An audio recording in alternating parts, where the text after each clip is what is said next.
美国国务院星期三发布2019年度反恐形势国别报告，在中国部分批评中国继续以反恐名义打压和监控维吾尔等少数族裔和异议人士。报告说，中国共产党利用反恐为借口，自2017年4月以来，在东突厥散将100多万维吾尔和其他穆斯林少数族裔关进集中营，并制定新的法律指导意见和采用新的执法工具对东突厥散加强监视。在中国部分报告指出，中国的反恐仍然难以与中国政府打压其认定为分裂和颠覆和平活动区别开来。报告说，中国政府的反恐目标仍然针对所谓东突厥散伊斯兰运动的维吾尔极端分子，尽管缺乏证据显示叫做这个名字的组织仍在活动。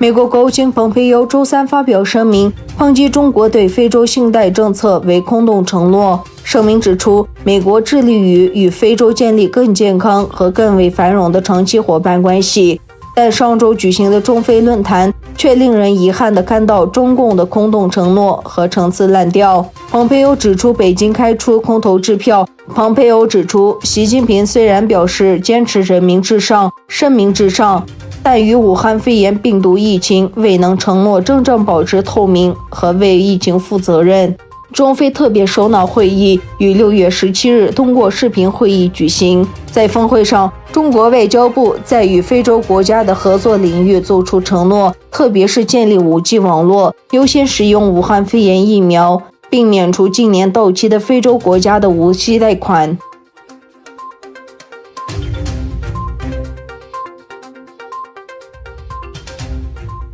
因在武汉病毒的爆发地中国武汉市报道当地武汉病毒疫情的中国记者张展，因寻衅滋事的罪名被逮捕。据中华南华早报报道，张展的父亲正是其子在上海市被正式逮捕。张展曾于2月前往武汉市就武汉肺炎病毒疫情进行直播报道，并撰写文章批评官员对病毒采取的措施。今年37岁的张展的家人表示，他们的女儿于周五以寻衅滋事的罪名被逮捕。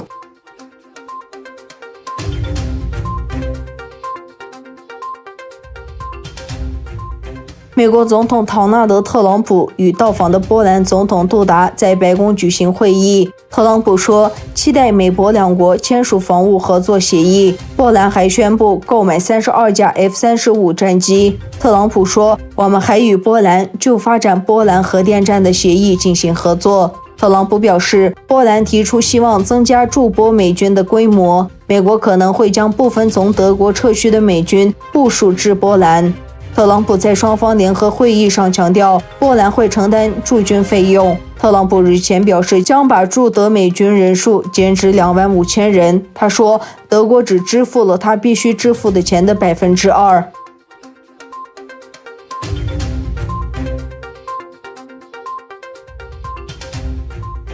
世界卫生组织总干事谭德塞在日内瓦举行的新闻发布会上称，沙特政府在经过评估和分析后决定，今年的朝觐活动仅向居住在沙特王国境内的朝圣者开放，旨在保护朝圣者的安全，并尽量减少传播风险。对此，世卫组织表示赞许，同时支持有关国家将民众的安全和健康放在第一位。